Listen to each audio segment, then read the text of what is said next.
Welcome back to the Daily Poem here on the Close Reads Podcast Network.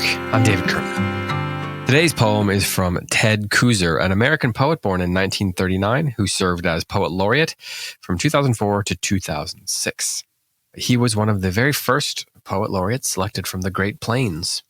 The poem that I'm going to read today is called Splitting in Order. It is from his collection of the same title from 2014, that collection being Splitting in Order.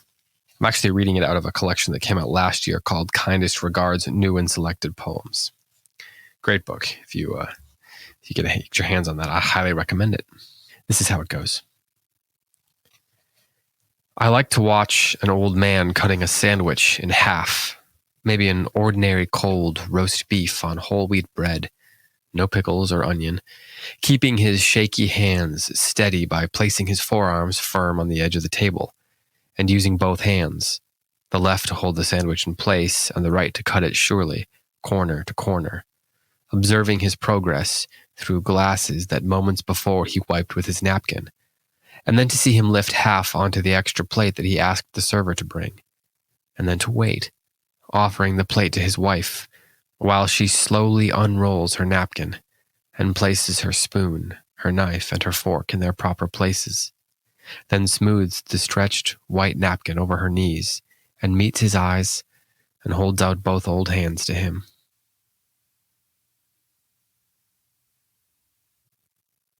Kooser has been described as a sort of poet for the everyman. In fact, he once he started a newspaper column called American Life and Poetry, and he claimed that his goal was to introduce simple poems about ordinary subjects to people who might not otherwise read poetry. That's how it's put in a Writer's Almanac blog post from several years ago. In that same blog post, he talks about what prompted him to write poetry. And aside from talking about the impact poetry has on girls, he talks about how when he was younger, he subscribed to, is the phrase that he uses, the concept that poetry was made up of elevated language. He says, elevated language put forth in elegant forms like the sestina and the villanelle and the sonnet. Now, he goes on, now I believe that poems are most effective with readers when they sound like everyday speech. Thus I moved from metrical verse over to free verse. Something somewhat similar happened with Richard Wilbur, interestingly, as he got older, although I wouldn't say that he moved over from metrical verse to free verse. But he did become maybe slightly less of a formalist in his later years.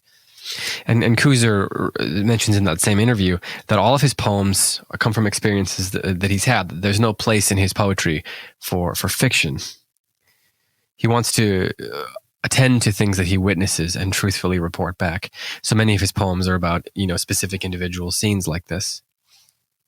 But lots of people can see something and think, this is a moment worth noticing. This is something I'd like to remember. That can have sort of a snapshot in the imagination.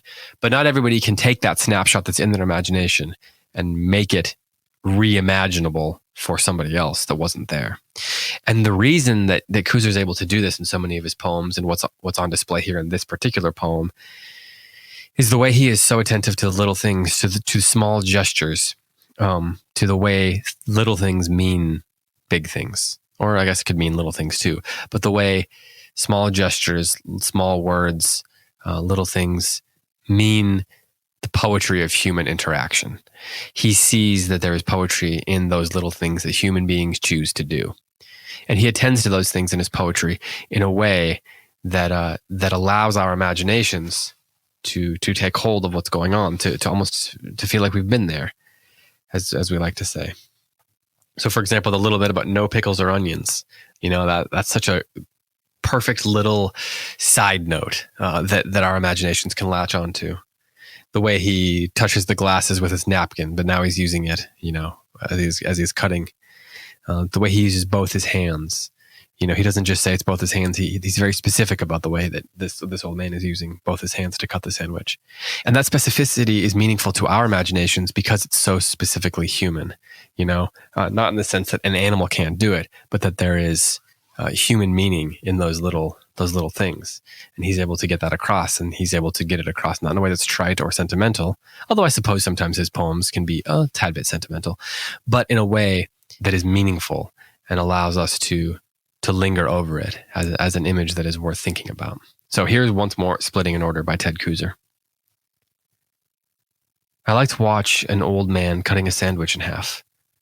Maybe an ordinary cold roast beef on whole wheat bread, no pickles or onion, keeping his shaky hands steady by placing his forearms firm on the edge of the table and using both hands, the left to hold the sandwich in place and the right to cut it surely, corner to corner, observing his progress through glasses that moments before he wiped with his napkin, and then to see him lift half onto the extra plate that he asked the server to bring, and then to wait, offering the plate to his wife while she slowly unrolls her napkin and places her spoon, her knife, and her fork in their proper places, then smooths the starched white napkin over her knees and meets his eyes and holds out both old hands to him.